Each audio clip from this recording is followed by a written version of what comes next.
Ce la prepariamo una bella pastiera. Buongiorno e buona domenica delle palme a tutti. Oggi di buono ci prepariamo la pastiera. Non è Pasqua senza pastiera a casa mia.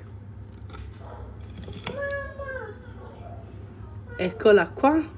La prepariamo insieme. Andiamo. Come prima cosa ci dobbiamo cuocere il grano. Io ho messo latte, sugna, limone, zucchero. Aggiungo il grano. Ecco qua. E aggiungo un pizzico di cannella. Ecco qua, a questo punto portiamo sul fuoco e facciamo cuocere.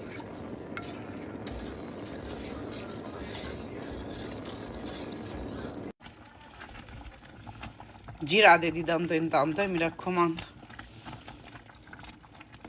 Nel frattempo ci prepariamo la frolla, farina, zucchero, un pizzico di sale, limone grattugiato, uova, un po' di pasta di vaniglia,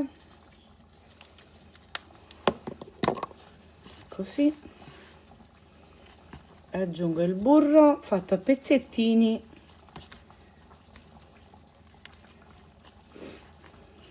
Lo fate ammorbidire un po', lo togliete un po' prima dal frigo. Eccola la frolla. Io la metto in frigo perché il grano non è pronto. Sta finendo di cuocere e poi deve raffreddare.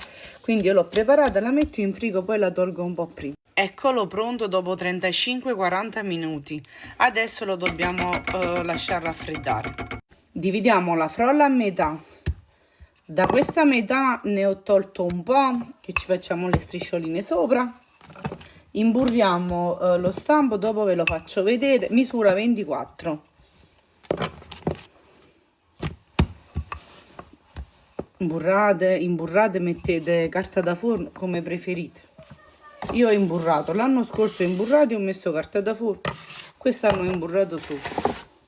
Eccolo qua, io ho usato questi qua, c'ho anche quelli là proprio apposta per la pastiera. Questi qua li ho trovati, questo qua l'ho trovato più facilmente. Ecco qua, tagliamo e dove non c'è ce lo mettiamo.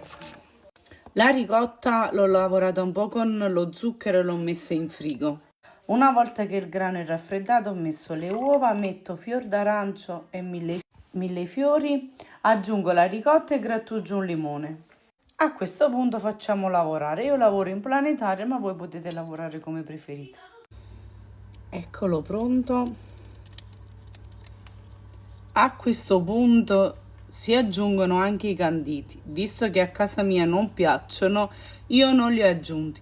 Per tutti quelli che mi scriveranno, allora non è la pastiera, la ricetta originale, no, è la pastiera di casa mia. I canditi non piacciono.